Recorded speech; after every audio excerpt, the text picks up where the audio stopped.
বন্ধুরা, আজকে আবার ব্লগটা স্টার্ট করলাম মেয়ের টিফিন বানানো নিয়ে। মেয়ে আজকে আবদার করেছে রুটি বানিয়ে দিতে হবে, তাই রুটি বানাচ্ছি।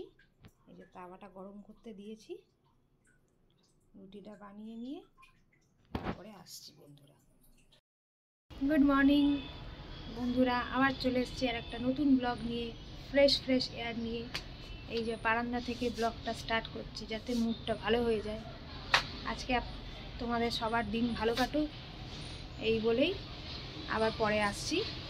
এখন মেয়েকে রেডি করব, তো দেখতে থাকো ব্লগে আগে আগে কি হতে চলেছে। সিঁড়ি থেকে ব্লগটা স্টার্ট করছি। এই যে মাম্মাম স্কুল যাওয়ার জন্য একবারে রেডি, স্কুল যাবে। আজকে স্কুলে বসন্ত পঞ্চমী প্রোগ্রাম আছে, সেই জন্য। তো মেয়েকে স্কুলে পৌঁছে দিয়ে তারপর তোমাদের সাথে কথা বলছি বন্ধুরা। চলে এসেছি আবার বন্ধুরা, আজকে মেয়েকে আবার ছেড়ে দিয়ে চলে এলাম। এখন আমি ব্রেকফাস্ট করছি। এই যে আমি ব্রেকফাস্ট খাচ্ছি এখন, পালং পনির, আলুর তরকারি আর রুটি। সকাল সকাল তোমরা সবাই কি কাজ করছো সবাই জানাও। আমার তো রান্না বাকি, এখন রান্না বান্না করতে হবে। আর ছেলে গেছে পার্কে ঘুরতে, মেয়ে স্কুল চলে গেছে, এটা বললাম। আর হাজব্যান্ড তো অফিসের কাজ করছে। এই করেই আমার সকালটা শুরু হয়। এরপরে আগে আগে দেখো কি, আমি নিশ্চয়ই বলেছি ব্লগে, আগে আগে দেখুন কি হতে চলেছে, সেটাই দেখতে থাকুন।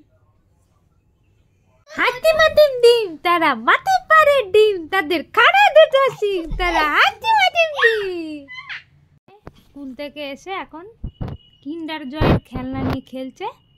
হ্যাঁ, আজকে তো স্কুলে বসন্ত পঞ্চমীর প্রোগ্রাম ছিল, আপনাদের দেখালাম। আর এই যে আমার ছেলে আমার ব্যাগ নিয়ে বদমাশি শুরু করে দিয়েছে। এখনই মুসাম্বির রস খেলো, আর কাজ নেই, ঘুমাবে না, শুধু দুষ্টুমি করবে। মামাম হ্যালো বলে দাও একটু বন্ধুদের, তো যে হ্যালো বলে দাও। হ্যালো। হ্যাঁ বন্ধুরা, এই দুপুরবেলা তো সব তাণ্ডব করে আমার মেয়ে তো এখনও টিভি দেখছে, আর আমার তো ঘুমে চোখ ঢুলে যাচ্ছে। এখন বাজে 4:30 বেজে গেছে। আর মেয়ের এখন ফোনিক্স ক্লাস শুরু হওয়ার কথা ছিল, বাট ম্যাডাম 5টার থেকে ক্লাস নেবে, তো সেই জন্য একটু রেস্ট নিয়ে নিই, তারপর আবার আসছি বন্ধুরা। মেয়ের ক্লাস শেষ হয়ে যাওয়ার পরে একবারে সন্ধেবেলায় আসছি।